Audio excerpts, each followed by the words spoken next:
Bien le bonjour, j'espère que vous allez bien. On est le 1er mars au moment où je filme cette vidéo, même si mes calculs sont exacts, vous la verrez probablement la semaine prochaine. Et hier soir s'est conclu le Cold Winter Challenge, le challenge organisé par l'Enluminé sur les mois d'hiver pour accorder nos lectures à la saison. Challenge que je fais chaque année avec grand plaisir et cette année n'a pas fait exception puisque j'ai vraiment beaucoup apprécié les lectures que j'ai choisies pour ce challenge. J'ai plus ou moins respecté ma pile à lire, j'ai quand même beaucoup lu des livres que j'avais sélectionnés initialement, mais il y a des catégories pour lesquelles j'ai fait un petit peu autre chose, pas forcément de façon extrêmement consciente, mais l'important c'est que j'ai lu des livres que j'ai pris plaisir et que j'ai filouté un petit peu pour finalement réussir à remplir toutes les catégories. J'ai énormément lu, notamment en janvier et en février, donc le challenge s'est un peu fait tout seul et c'était plutôt très cool. J'ai donc pas mal de livres à vous présenter, on va essayer de pas trop faire traîner cette introduction et je vous propose qu'on commence tout de suite. Et on va commencer par le menu Magie de Noël avec une catégorie un petit peu en demi-teinte, puisque pour la catégorie coupe de champagne, où les mots-clés étaient romance de Noël, amour, amitié et adulte dans le sens un petit peu spicy du terme, j'ai lu donc 3 livres sur les 4 que j'avais sélectionnés, donc je suis absolument ravie. Et autant j'en ai beaucoup apprécié 2, autant j'ai moins apprécié le dernier. On va commencer donc par Noël autour du monde, donc de Alicia Garnier, Alison Germain, Amélie C. Astier et F.V. Estier, qui est un recueil de nouvelles de Noël, de romances de Noël que j'ai vraiment beaucoup apprécié. J'ai pas aimé les nouvelles autant les unes les autres, mais globalement c'est un recueil que je trouve assez homogène. J'ai pris énormément de plaisir à retrouver la plume d'autrice que je connaissais déjà, à découvrir la plume de Alison Germain en romance que j'ai trouvé plutôt très cool. C'est des petites romances de Noël toutes mignonnes, il n'y a pas énormément d'enjeux mais c'est pas ce qu'on lui demande. Ça m'a fait passer un très bon moment de lecture et je vous en ai de toute façon déjà parlé en vidéo un petit peu plus précisément. Je ne m'étendrai pas plus là-dessus, mais je vous mettrai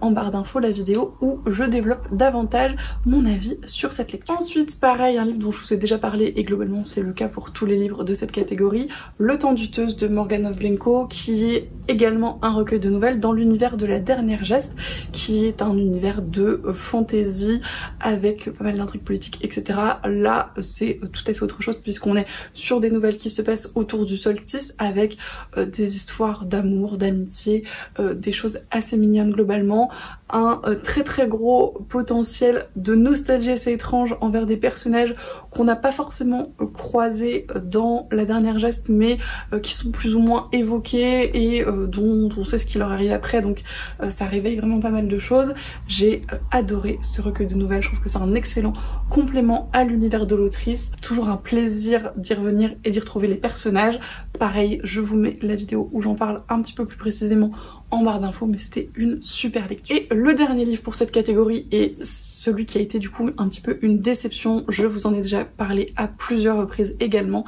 c'est Le Contrat de Noël de Sarah Fay aux éditions Lasca, qui est donc une romance de Noël avec un enemies to lovers et du fake dating et un livre avec des personnages beaucoup trop critiques et beaucoup trop d'angsty pour moi, parce que du coup c'était pas du tout ce que j'attendais de cette romance de Noël que je voulais beaucoup plus mignonne et beaucoup plus doudou. D'où ma déception du coup. Cela étant dit, d'autres personnes l'ont davantage apprécié que moi, comme Juliette de la chaîne Livre et Sortilège. Donc si jamais elle vous tente, n'hésitez pas à vous faire votre propre avis sur la question. Toujours est-il que ce n'est pas ce que j'en attendais, donc j'ai été un petit peu déçue. Ensuite, et décidément, le menu Magie de Noël n'est pas le menu de la réussite, puisque pour la catégorie un chant de Noël où il fallait lire un conte, une réécriture de conte ou un livre avec des mythes et légendes, j'ai lu 2 livres qui n'ont pas été de franche réussite du coup, et le premier n'est autre que mon premier abandon de 2023 et c'est For the Wolf de Anna Whitten aux éditions Orbit. C'était donc le livre anglophone pour le Book Club Explora Livre du mois de décembre. On en a déjà parlé en long, en large et en travers en live avec Juliette, budget, pareil je vous remettrai tout ça en barre d'infos, j'en ai également parlé en dernière lecture donc je vais pas m'appesantir dessus. C'est de la fantasy, de la romantasy même YA avec énormément de clichés et un univers qui n'était pas assez fouillé, assez travaillé, assez concret et construit pour moi malheureusement, raison pour laquelle les enjeux et les personnages ne m'ont pas suffisamment intéressée pour que je termine cette lecture. Je ne le conserverai bien évidemment pas dans ma bibliothèque, donc c'est probablement la dernière fois où vous le voyez, sauf si je fais un unhaul, ce qui va peut-être arriver incessamment sous peu parce que je trie un petit peu en ce moment, donc peut-être que ce serait l'occasion. Toujours est-il que malheureusement ça ne l'a pas fait pour moi. Et c'est bien dommage parce que j'aurais adoré apprécier cette réécriture, alors qui se vend manifestement comme une réécriture du Petit Chaperon Rouge, mais qui a plutôt, je dirais, des sous-teintes de réécriture de La Belle et la Bête. Et en parlant de réécriture de La Belle et la Bête, j'ai lu Rose éternelle de Ophélie Duchemin, qui est le premier tome des Gardiens d'Ulgenries, paru aux éditions Plume Blanche. Une réécriture dont pareil, je vous ai déjà parlé pour mon bilan du challenge Dévorez-les tous et en dernière lecture dédiée, donc je ne vais pas y passer 107 ans non plus. Il y avait des bonnes idées notamment au niveau de l'univers et de la réécriture, mais j'ai eu du mal avec le personnage principal et avec un certain nombre de clichés dans le récit qui ont fait que pareil, je n'ai pas autant apprécié ma lecture que je l'aurais souhaité. J'ai de toute façon le deuxième tome dans ma palle, donc Murmure de l'océan, qui est une réécriture de La Petite Sirène et qui m'intrigue quand même beaucoup de par les petites choses qui m'ont un petit peu titillé dans l'univers, donc je le lirai pour me faire un avis un petit peu global sur la série et voir ce que j'en pense, et je vous dirai ce que ça donne à ce moment-là. Encore une catégorie en demi-teinte, décidément Magie de Noël, c'était un petit peu compliqué mais je crois que c'est la dernière et que ça s'améliore franchement par la suite. Toujours est-il que pour la catégorie calendrier de l'Avent, il fallait lire un livre dont on n'avait pas lu le résumé, et là encore j'ai réussi à lire 2 romans, et le premier je ne vous l'ai pas encore présenté puisque j'ai réussi à lire l'anthologie des Utopiales 2022 qui est dirigée par Jérôme Vincent et qui, comme l'édition précédente de 2021 que j'ai eu le plaisir de découvrir il y a quelques mois, est globalement un recueil de nouvelles de science-fiction. Je crois qu'il n'y a pas beaucoup de fantaisie dans celle-ci, contrairement à la précédente, que j'ai vraiment beaucoup apprécié. J'ai pas, je pense, adoré autant les nouvelles que pour l'édition 2021, mais il y en a vraiment beaucoup qui m'ont beaucoup plu, et globalement ma lecture a été très agréable de bout en bout. Il n'y a aucune nouvelle que j'ai trouvée inintéressante ou dans laquelle je ne suis pas du tout rentrée, donc c'était vraiment une excellente lecture. Je pense continuer à me procurer les anthologies des Utopiales puisque pour l'instant c'est une franche réussite, et si elles sont toutes de cette qualité, je pense que ça va vite être une petite collection dans mes étagères. En tout cas, je suis ravie d'avoir pu découvrir donc ce recueil, et clairement les autres vont suivre. Et le dernier livre donc du menu Magie de Noël et de cette catégorie calendrier de l'Avent, c'est un livre dont je vous ai déjà beaucoup parlé également, puisque j'ai donc lu Sirius de Stéphane Servan aux éditions du Rouher, qui était donc le livre choisi pour le book club Explora Livre en français au mois de janvier, et on a donc lu en lecture commune avec Juliette de la chaîne Livre et Sortilège et Lucie de la chaîne Lucie a lu qui nous a rejoint pour le live. On en a donc parlé en profondeur toutes les trois.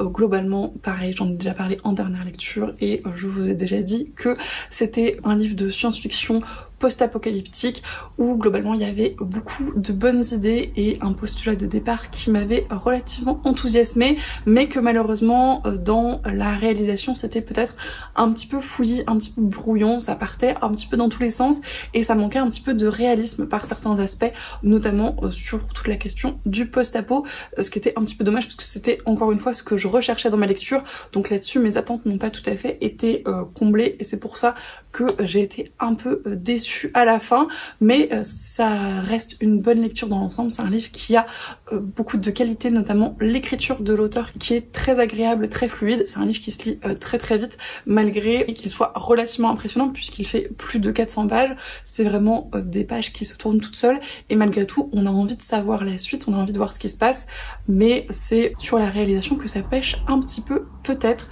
Toujours est-il que je suis très contente de l'avoir découvert pour Explora Livre et dans cette catégorie puisque que vraiment je ne savais pas du tout de quoi ça parlait, mais ça faisait un moment que je le voyais traîner sur les réseaux et que j'avais envie de me faire mon propre avis à ce sujet. On passe maintenant à un menu qui, je pense, va être beaucoup plus positif dans les lectures, puisque pour le menu Yule et pour la première sous-catégorie Au coin du feu, où il fallait lire un livre feel good ou une relecture, j'ai fini tout récemment Love on the Brain de Ali Hazelwood aux éditions Sphère, donc la lecture anglophone en VO du Book Club Explore Livre du mois de février. Ali Hazelwood que j'ai absolument adoré dans The Love Hypothesis, que j'avais lu en français il y a quelques mois et que j'ai adoré retrouver dans cette lecture. Je ne vous en ai pas encore parlé, le live n'a même pas encore eu lieu puisque je pense que ce sera le lendemain du moment où vous voyez cette vidéo, si je ne dis pas de bêtises. Si jamais ça vous dit de nous rejoindre pour en parler, je pense que clairement ce sera un live de midinette, parce qu'avec Juliette on a perdu absolument toute objectivité à partir de la deuxième page du livre, au moment où je suis, on peut le dire, tombée complètement amoureuse de Levi et Bee, qui sont absolument trop mignons, qui ont une histoire formidable. J'adore la plume de l'autrice, j'aime beaucoup son humour, la façon dont elle raconte ses histoires et les sujets de société qu'elle arrive à y infuser, puisqu'ici il va être notamment question de sexisme en sciences et c'est vraiment un sujet qui m'intéresse et me touche particulièrement, donc je trouve ça hyper cool que ce soit abordé dans ce type de littérature plus légère, qui est quand même un propos de fond important. Les personnages sont trop mignon, l'histoire est formidable. Il y a une des plus belles déclarations d'amour qu'il m'a été de lire, je pense, et qui a fait littéralement fondre mon petit cœur. Ça a été un énorme coup de cœur. Je vous recommande bien évidemment tous les livres de l'autrice, et si ça vous intéresse et que vous n'êtes pas très friand de la lecture en anglais, il sort normalement chez Hauteville en mai ou juin 2023, donc ça va pas tarder du tout si jamais ça vous dit de vous plonger dans cette histoire, où globalement, je ne l'ai pas du tout précisé, mais on va suivre Bee et Levi, qui sont tous les deux des chercheurs en neurosciences qui vont participer à un projet conjoint et qui vont nous faire vivre un petit enemies to lovers, puisqu'ils se connaissent de collaborations précédentes et ils ne se supportent pas franchement, ou tout du moins c'est ce que Bee croit, et c'est vraiment un trope que j'adore et qui est excellemment bien réalisé et que je ne peux que vous recommander extrêmement chaudement. Ensuite, pour la catégorie danse de la fée Draget, il fallait lire un livre de fantasy ou fantastique, ou avec un côté rêve et onirique assez marqué, et pour ça j'ai encore fait deux lectures très bonnes, et la première c'est le premier tome des Accords corrompus, donc Rêve de glace de Kelly Sinclair aux éditions MXM Bookmark, qui est de la romantasy avec une opposition entre un univers extrêmement chaud et un univers extrêmement froid, et globalement la princesse de l'univers extrêmement chaud qui va devoir se dépatouiller entre magouilles politiques, assassinats, etc. J'ai vraiment beaucoup aimé cette lecture. C'est une romantasy assez légère, ça se lit très vite, c'est extrêmement addictif. La fin de ce premier tome donne d'ailleurs très envie de se procurer la suite, chose que je n'ai pas encore faite mais qui ne saurait tarder, parce que vraiment ça titille énormément, et je pense que ça va être globalement le moment de l'année de faire ma petite commande MXM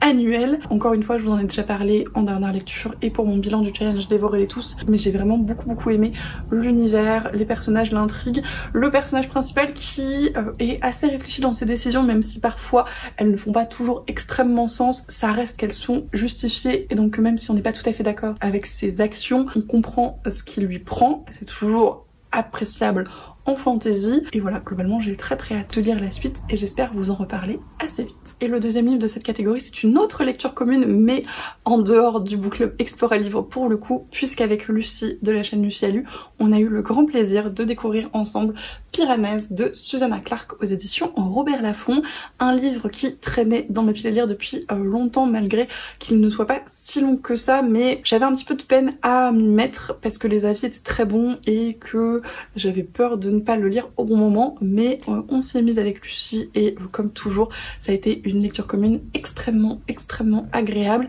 et un livre plein de mystères et dans un univers assez onirique effectivement, puisqu'on retrouve Piranèse dans un espèce d'énorme palais plein de statues où il est un des deux seuls habitants avec le personnage qu'il appelle l'autre, et donc on le suit dans l'exploration de ce palais et dans ses observations un petit peu scientifiques qu'il note dans le carnet qui est en fait littéralement le récit que l'on suit et où on va suivre un petit peu le pourquoi du comment il se trouve là, depuis quand il y est, qu'est-ce qui s'est passé, quel est le fin mot de l'histoire, etc. C'était une lecture très particulière, vraiment énormément dans l'ambiance et dans ce côté très enveloppant, mais que j'ai vraiment absolument adoré. Je regrette un petit peu que la fin soit un poil rapide et que tout s'enchaîne beaucoup plus vite que dans le reste du récit qui prend davantage son temps, mais sinon j'ai adoré le concept, la réalisation, le personnage de Piranèse qui est d'une innocence, d'une bienveillance, d'une douceur absolument incroyable et qui participe à cet aspect très enveloppant du récit, et globalement c'était une excellente lecture. J'ai très envie de me pencher sur les autres romans de l'autrice et je vous recommande en tout cas celui-là extrêmement chaudement. Ensuite, pour la catégorie iceberg, il fallait lire un livre avec des secrets de famille, du mystère, et pour ça j'ai lu un graphique, et c'est un des seuls graphiques que j'ai lu pour ce challenge parce qu'il n'y en a pas tant que ça finalement, et j'ai enfin sorti de ma pile à lire le deuxième tome de Lumberjanes de Stevenson, Ellis Waters et Allen aux éditions Kinaï, livre que j'avais précommandé sur Ulule pour la sortie des deux premiers tomes. J'ai beaucoup apprécié le premier, mais j'ai mis quelques temps à sortir celui-ci parce que c'est des lectures qui sont finalement assez chronophages parce que c'est un espèce de comics, mais il y a de quoi faire, il y a pas mal d'épisodes, plus de 250 pages, donc voilà, c'est un graphique qui se lit pas si vite que ça et qu'il faut prendre le temps de sortir, et comme le premier tome j'ai beaucoup apprécié ma lecture. On est ici dans une série qui se veut être un petit peu l'équivalent de dessin animé du samedi matin, c'est une volonté avouée des autrices, et donc on retrouve un groupe de jeunes femmes qui sont des équivalents de scouts, donc des Lumberjanes, qui sont donc dans un camp pour l'été et qui vont vivre des aventures assez rocambolesques avec des trucs assez réalistes de scouts et puis des créatures mystiques, des monstres qui peuplent la forêt et dont elles vont devoir se dépatouiller. C'est extrêmement loufoque, extrêmement drôle, avec plein de références féministes, notamment sur les jurons et sur les rôles modèles de ces jeunes femmes. Globalement, le message c'est que les jeunes filles peuvent être badass, peuvent être drôles, peuvent être fortes, peuvent s'empouvoirer, enfin vraiment il y a énormément de messages extrêmement cool dans cette série que je dévore avec plaisir. Le troisième tome va ou est déjà sorti aux éditions Kinaï et j'ai très hâte de le découvrir. Et le deuxième livre, qui est un roman et qui pour le coup prenait également un petit peu la poussière sur mes étagères, c'est le deuxième tome de L'Empire d'écume de Andrea Stewart aux éditions Big Bang, qui est donc une fantaisie d'inspiration asiatique chinoise avec un empire qui globalement se tient grâce à une dynastie qui a la faculté de créer des concepts, c'est-à-dire des espèces de monstres ou d'êtres artificiels qui prennent vie au moyen d'éclados qui sont prélevés à la population de l'Empire derrière l'oreille et sur lesquels sont écrits des consignes pour animer ces créatures. On va suivre dans le premier tome la fille de l'empereur qui essaye d'apprendre cette magie avec un père qui n'est pas extrêmement bienveillant, paternel ou ce que vous voulez, et qui lui met plus ou moins des bâtons dans les roues. Elle essaye également de trouver sa place, de savoir ce qu'elle veut faire, de son rôle et de cet empire, et si elle est vraiment d'accord avec la politique que mène son père, etc. On suit également une galerie de personnages d'horizons et de rôles assez divers qui permettent vraiment de voir un petit peu tous les tenants et les aboutissants de cet univers. Et dans ce tome, après des bouleversements assez importants à la fin du premier, on va voir un petit peu toutes les conséquences que ça a pu avoir sur eux,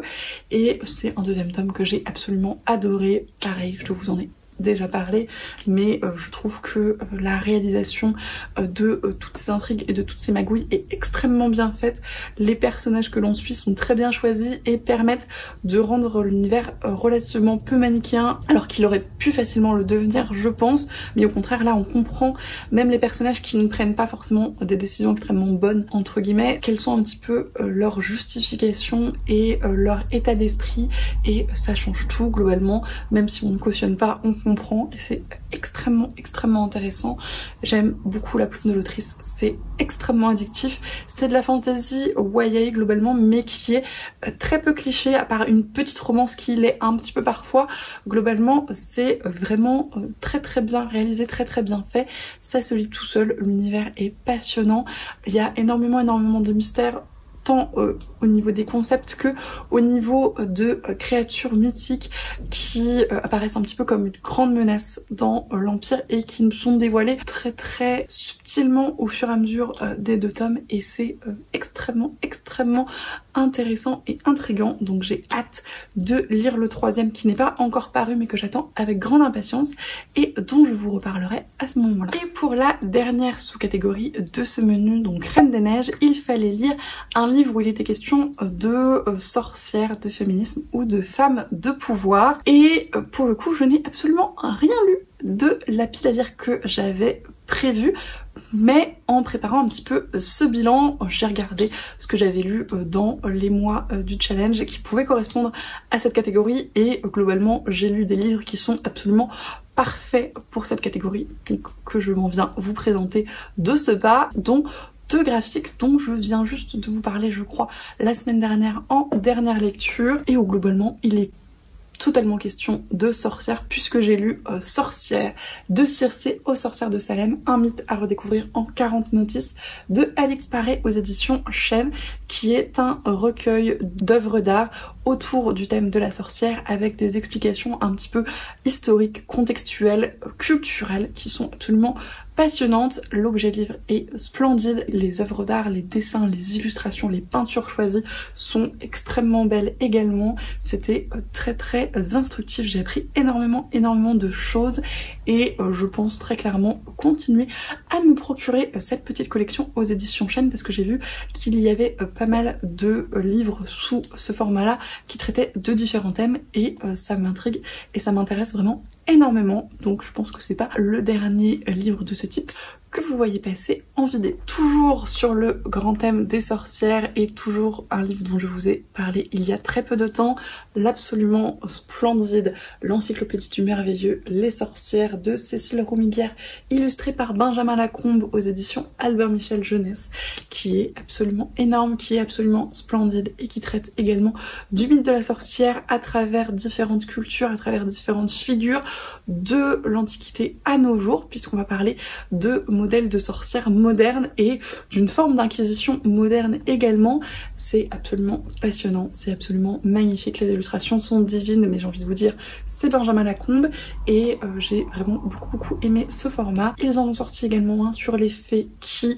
me fait de l'œil depuis sa sortie et que je pense ne pas tarder à me procurer. Je vous en reparlerai très bientôt, je pense. Et le dernier livre de cette catégorie, plutôt pour le mot-clé femmes de pouvoir et féminisme, c'est la toute nouvelle sortie La Talente, donc le premier tome des archives des collines chantantes, l'impératrice du sel et de la fortune de Niveau, chez La Talente, donc en petit hardback trop mignon, magnifique, où ici on va être dans une fantaisie d'inspiration asiatique également, avec un personnage non binaire qui est a priori une forme d'archiviste pour les collines chantantes, et qui va se retrouver dans un palais un petit peu en ruine, mais entretenu par un personnage qui est surnommé Lapin, et qui se trouve avoir été relativement proche de l'impératrice du sel et de la fortune, et qui va raconter au personnage de Chi l'histoire de cette impératrice et un petit peu les tenants et les aboutissants de son règne au moyen de différents objets que Chi va retrouver dans sa fouille du palais. C'était une narration extrêmement particulière, assez onirique, assez enveloppante, avec vraiment cette mise en abîme assez présente, pleine de subtilité, pleine de sous-entendus, où finalement peu de choses sont écrites noir sur blanc, mais où il faut un petit peu faire le travail de compréhension de ce qui nous est dit qui est assez intéressant je trouve, et globalement c'est une histoire de femmes, c'est une histoire d'empouvoirment, c'est une histoire de révolte dans un monde qui ne le permet pas forcément, et c'était absolument génial, j'ai adoré ma lecture. C'est également une lecture commune qu'on a eu le plaisir de faire avec Lucie et c'était trop cool de partager cette expérience à deux parce que c'est typiquement le genre de livre où c'est très agréable d'en discuter à l'instant T. Donc j'ai vraiment adoré cette expérience de lecture. Je lirai la suite avec grand plaisir quand ce sera paru chez La Talente parce que je crois qu'ils vont faire les parutions de cette série assez rapprochées sur l'année, donc j'ai très hâte et je vous en reparlerai également à ce moment-là. On va passer maintenant au menu hiver sombre et à la première sous-catégorie Nakatomi Tower où il était question de lire un thriller ou un livre avec du suspense ou une enquête, et pour ça j'ai lu un des livres que j'avais prévu et c'est le 3e tome de Kechiel, donc l'Avatar de Jacqueline Carré aux éditions Milady. Encore une lecture commune que l'on a faite avec Lucie puisqu'elle a lu les 2 premiers tomes en automne et que moi il me restait celui-là à lire puisque c'est une série que j'ai commencé il y a des années maintenant, donc je suis absolument ravie d'avoir pu la finir fin 2022 avec Lucie et ça rentre plutôt pas mal dans ce côté enquête suspense parce que notamment ce 3e tome je trouve en est assez foisonnant. On va suivre dans cette série le personnage de Phèdre qui est l'élu de Kechiel et qui évolue dans un monde où globalement le sexe a une place extrêmement importante et n'est pas du tout traité avec autant de pudeur que dans nos sociétés. C'est vraiment quelque chose qui est assez glorifié et notamment Phèdre va se faire un petit peu une place dans la société grâce à ses talents en la matière et notamment sur le fait qu'elle soit une anguisette, donc l'élu de Kechiel, et qu'elle puisse ressentir du plaisir dans la douleur. Ça va être notamment le fil conducteur de cette série et de la façon dont ça lui permet d'avoir un petit peu des informations et de naviguer dans toutes les intrigues politiques qui vont s'entremêler et mettre un petit peu le bazar parfois dans la monarchie de Terre d'Ange. Et donc dans ce 3e tome on reprend quelques années après les événements des 2 premiers, mais avec les conséquences relativement directes de ces précédents volumes. Et je ne vais pas trop vous en dire pour ne pas vous spoiler, mais globalement j'ai trouvé que c'était une excellente conclusion à cette série, avec cependant énormément de noirceur et beaucoup plus de trigger warning que dans les précédents volumes. Il y a notamment tout un passage qui est extrêmement glauque, extrêmement sombre et où c'est vraiment de la dark fantasy assez intense et parfois difficile à lire. Encore une fois on était très contente de partager notre lecture avec Lucie parce que ça permettait un petit peu de décharger tout le négatif de ce qu'on pouvait lire. Donc si vous voulez lancer dans cette série, faites-le de façon avertie, soyez prévenus que voilà, il y a des passages qui ne sont pas forcément extrêmement agréables, mais dans l'ensemble c'est plutôt justifié par rapport au dénouement, etc. Donc ça restait cohérent avec l'ensemble et c'était vraiment une excellente lecture. Il y a une saga sequel donc qui s'intéresse au personnage de Imriel qu'on a très hâte de découvrir également avec Lucie et que je pense on se fera en lecture commune dans les mois à venir probablement. Ensuite, pour la catégorie fantômes des Noëls passés, il fallait lire un livre où il était question de fantômes, de voyage dans le temps ou de jeux avec les époques. Je n'ai pas non plus sorti les livres que j'avais prévus pour cette catégorie, mais j'ai tout de même lu un livre qui rentre à mon sens parfaitement dans ce côté voyage dans le temps, jeux avec les époques, puisque avec encore une fois le book club Explore un livre, on a lu en janvier Kindred de Octavia Butler, traduit en français sous le titre Lien de sang aux éditions du Diable Vauvert. C'était donc la lecture anglophone en VO pour le mois de janvier. Et il est question ici d'une jeune femme qui s'appelle Dana qui va en 1976 déménager et pour une raison qu'elle n'explique pas franchement, se retrouver brusquement en 1815 pendant donc la période de l'esclavage dans un état du sud des États-Unis où être une femme noire comme Dana n'est pas franchement une très bonne expérience. On va traiter du coup du racisme, de l'esclavage, de toutes ces choses-là. Pareil, on en a parlé en long, en large et en travers en live avec Juliette et Lucie. Et globalement ça a été une excellente lecture pour nous trois. Un petit peu plus de réserve du côté de Juliette concernant le recul qu'avait le personnage principal, qui faisait qu'on avait peut-être un petit peu de mal à s'y attacher, mais globalement le traitement des thèmes du racisme et de l'esclavage est excellent. Le rythme est très entraînant, ça se lit très bien. Alors il est relativement court, mais les pages sont assez denses, donc en anglais c'est quand même une lecture assez exigeante. Cela dit, le style est très accessible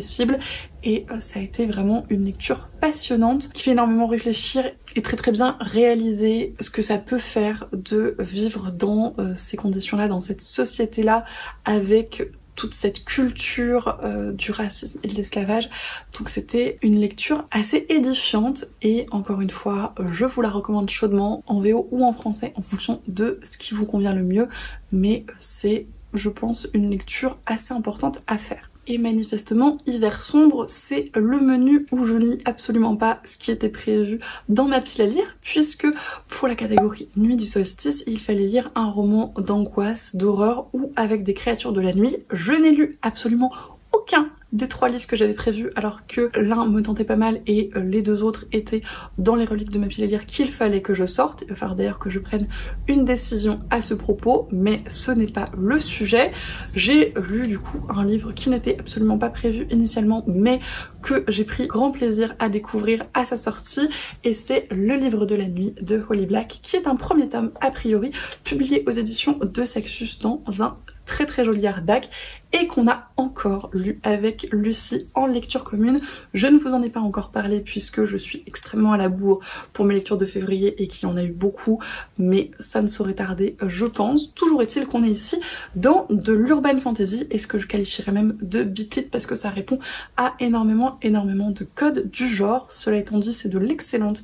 urban fantasy bitlit si vous voulez mon avis, puisque l'univers est très intéressant. On va suivre un monde où globalement les ombres peuvent s'éveiller et manifester une forme de magie. Finalement on peut faire pas mal de choses avec ces ombres et la société s'est un petit peu adaptée autour de ça. On va suivre le personnage de Charlie qui est une voleuse assez connue dans le milieu un petit peu souterrain de cette société, notamment pour récupérer un certain nombre de livres un petit peu précieux qui traitent de cette magie des ombres, mais qui s'est mis un petit peu en retraite anticipée après des événements récents et qui va se retrouver bien évidemment à devoir se dépêtrer d'une magouille qui va la repropulser dans le monde souterrain qu'elle essayait, bon gré mal gré, de quitter. Ça se lit tout seul, le style d'Holly Black est très agréable, très addictif. C'est fait de telle sorte à ce que ce soit vraiment assez mystérieux et qu'on a envie de tourner les pages, de savoir la suite, de savoir ce qui s'est passé. On alterne 2 temporalités, donc dans le passé assez ancien de Charlie et dans son présent, et on va voir un petit peu les deux converger pour réaliser un petit peu tous les tenants et les aboutissants et tout ce qui s'est passé et pourquoi on en est là à l'instant T. C'est encore une fois très bien fait, les personnages sont attachants, l'histoire est prenante et l'univers est absolument passionnant. Donc c'était une excellente lecture commune. La fin peut à mon sens se suffire à elle-même, même si elle est suffisamment ouverte pour qu'on puisse avoir envie d'avoir une suite. Je lirai la suite avec plaisir, probablement avec Lucie si elle paraît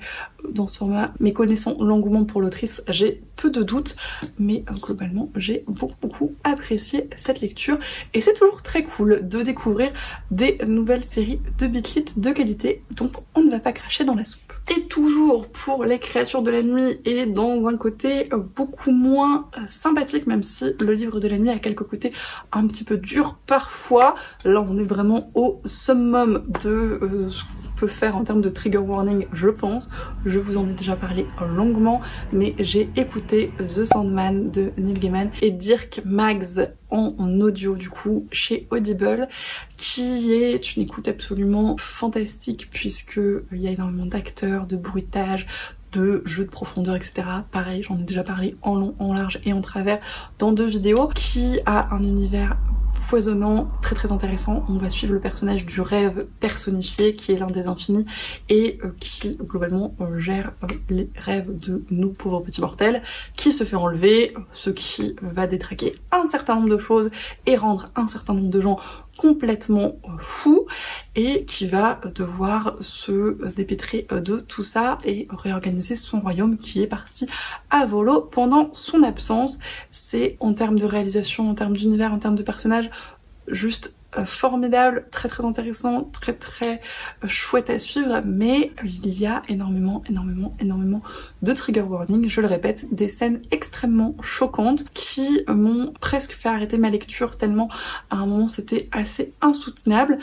Donc je pense lire la suite, me pencher sur le reste, mais en me laissant un petit peu le temps et en ne le faisant que en étant absolument préparée à ce que je risque de vivre. Je vous le recommande si vous avez le cœur bien accroché et que vous êtes au clair avec tous les trigger warnings que vous pouvez rencontrer. Vraiment, n'y allez que en étant bien préparé, parce que sinon vous risquez, je pense, de le regretter. Toujours est-il que ça rentrait à mon sens bien dans cette catégorie, parce qu'on va voir un certain nombre de créatures de la nuit, ne serait-ce que le rêve. Typiquement, on rêve plutôt la nuit à mon sens, et je trouvais que ça rentrait plutôt pas mal dans ce côté hyper sombre. Et on va finir ce bilan qui est déjà bien évidemment beaucoup trop long, je pense, par le menu Marcher dans la neige et la première catégorie Vive le vent, où il fallait lire un livre où il était question de l'hiver, des pays froids ou des voyages. Et encore une fois, j'ai lu 2 livres parmi les 3 que j'avais sélectionnés, et le premier c'est une petite relique de ma pile à lire, puisque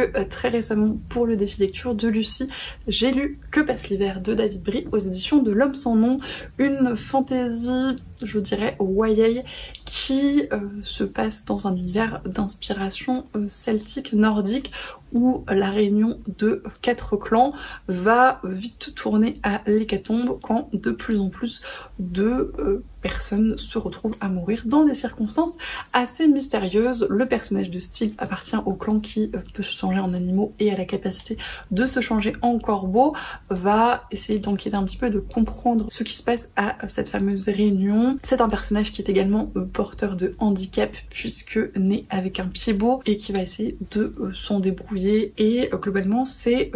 une bonne lecture. J'ai beaucoup aimé l'ambiance un petit peu pesante, cette espèce de huis clos, l'univers, l'omniprésence du froid, de l'hiver, le personnage de Stig et ceux qui gravitent un petit peu autour de lui qui sont plutôt intéressants, mais j'ai pas réussi à rentrer autant dans l'histoire que je l'aurais souhaité, raison pour laquelle ce n'est qu'une bonne lecture, alors que ça aurait pu, je pense, être une très bonne, voire une excellente lecture, parce que vraiment la plume est agréable, les révélations, les plot twists, les péripéties étaient assez surprenantes. Il y a des petits problèmes de rythme à mon sens, avec un petit peu de longueur parfois, qui expliquent peut-être pourquoi ça n'a pas été une aussi bonne lecture que ça aurait pu l'être, mais globalement j'ai passé un bon moment et je suis très contente d'avoir sorti cette petite relique de ma pile à lire. Et le deuxième livre que j'ai lu donc pour cette catégorie, c'est Les Sœurs Hiver de Jolane C. Bertrand aux éditions de l'École des loisirs, qui pour le coup est un petit récit jeunesse, une espèce de petit conte où on va suivre donc le personnage d'Alfred qui veut aider son oncle qui doit partir en expédition pour rechercher plein d'objets qui ont été volés au village, et qui se retrouve à se perdre et à finalement aider les 2 sœurs Hiver qui sont séparées depuis un moment, et qui font que l'hiver est un petit peu déséquilibré, puisque c'est la grande qui reste et c'est celle qui fait les hivers les plus froids avec le plus de tempêtes, etc., alors que la petite est beaucoup plus douce, beaucoup plus tranquille. C'est extrêmement mignon, c'est extrêmement doudou, et il y a énormément de représentations et de beaux messages qui rendent le récit encore plus intéressant à mon sens. J'ai passé un très bon moment entre les pages de ce livre, qui en plus est absolument magnifique et complètement illustré, donc qui n'en rend la lecture que plus agréable. Je vous le recommande chaudement si vous aimez les récits jeunesse, ou si vous avez des enfants dans votre entourage qui seraient la tranche d'âge cible. En tout cas, c'était une excellente lecture, absolument parfaite pour la saison. Ensuite, pour la catégorie pomme de pain, il fallait lire un livre où il était question d'animaux, d'écologie ou de nature writing, et j'avais un petit peu twisté la consigne dans mes piles à lire puisque j'ai lu Monture de Carol M. Squaller aux éditions Argile, qui est un livre de science-fiction où la Terre s'est fait envahir par une espèce d'alien qui a choisi d'utiliser tous les humains comme monture, et donc l'espèce humaine est réduite en esclavage, élevée comme des animaux et n'est caractérisée que par leur potentiel talent en tant que monture. C'était une lecture très intéressante. C'est un livre qui est assez court mais qui est relativement dense et qui va questionner notre rapport aux animaux, qui va également parler un petit peu d'esclavage, qui va parler de spécisme, qui va parler d'énormément de choses. J'ai trouvé que le propos de fond était très intéressant. Dans la réalisation, ça pêchait un petit peu parfois en étant un petit peu brouillon, un petit peu rapide, notamment à la fin, qui vraiment manque, je trouve, un petit peu d'explication finalement. Mais globalement, c'était une très bonne lecture et j'ai beaucoup aimé tous les thèmes abordés et la façon dont il était. C'est vraiment très original et je ne peux que vous le recommander si vous êtes un petit peu intrigué par l'idée de départ. Et on va passer à la dernière sous-catégorie de ce challenge, donc patin à glace, où il fallait lire un livre où il était question de sport ou avec un personnage athlétique ou une aventure dangereuse. J'ai encore lu 2 livres et notamment un graphique puisque j'ai lu le 4e tome de Fence, donc Rivals de C.S. Paca, Joanna the Mad et Joanna Lafuente aux éditions Boombox, qui est un petit comics qui malheureusement n'a pas encore été traduit, donc que je lis en VO anglaise et où il est question d'une école d'escrime globalement. Je vous en ai déjà un petit peu parlé, c'est le 4e volume, donc on ne va pas épiloguer. Toujours est-il que c'est très agréable à lire, j'aime beaucoup les graphismes, on est sur effectivement pas mal de rivalité entre tous ces personnages sur l'escrime. Il y a une petite romance qui est un petit peu en sous-texte pour l'instant, comme C.S. Paca c'est extrêmement bien le faire et j'ai très hâte que ça se développe petit à petit dans les prochains volumes. C'est de la romance MM globalement et là on en apprend aussi un petit peu sur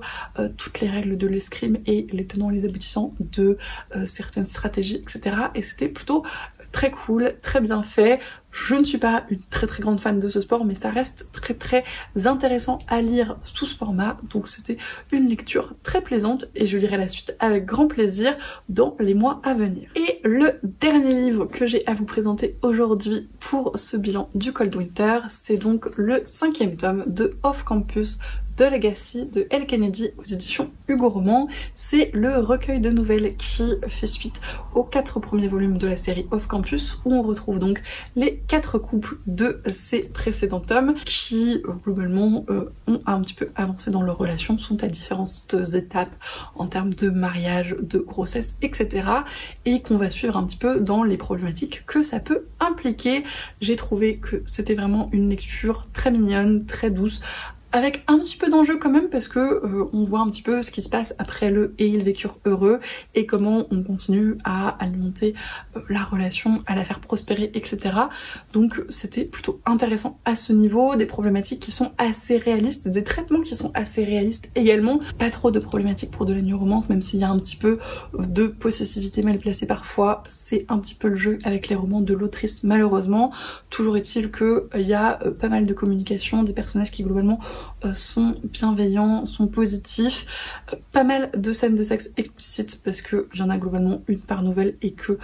il y a 4 nouvelles, donc voilà, ça revient pas mal. Donc si c'est quelque chose qui vous dérange, peut-être que ce sera un petit peu trop pour vous en termes de dosage dans ce tome-ci, mais moi globalement j'ai passé un très bon moment de lecture, ça se lit tout seul, c'est très léger, c'est très mignon, c'est très chouette. Et voilà, c'en est tout pour ce bilan du Cold Winter Challenge. J'ai été absolument ravie d'y participer cette année encore. Globalement, c'est un challenge que je suis tous les ans avec grand plaisir et qui permet, je trouve, de se laisser un petit peu porter plonger dans ces lectures de l'hiver, même si je fais souvent des lectures complètement en dehors. C'est toujours très sympa de faire une petite pile à lire et de la suivre ou pas en fonction, mais d'avoir ces petites lignes directrices qui ponctuent un petit peu la saison. Comme d'habitude, n'hésitez pas à me dire si certains des livres que j'ai présentés vous tentent, si vous en avez déjà lu certains, si vous avez participé au Cold Winter Challenge, si vous avez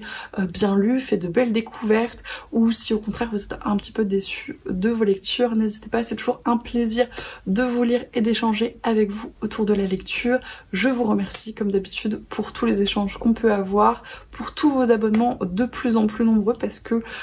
on s'approche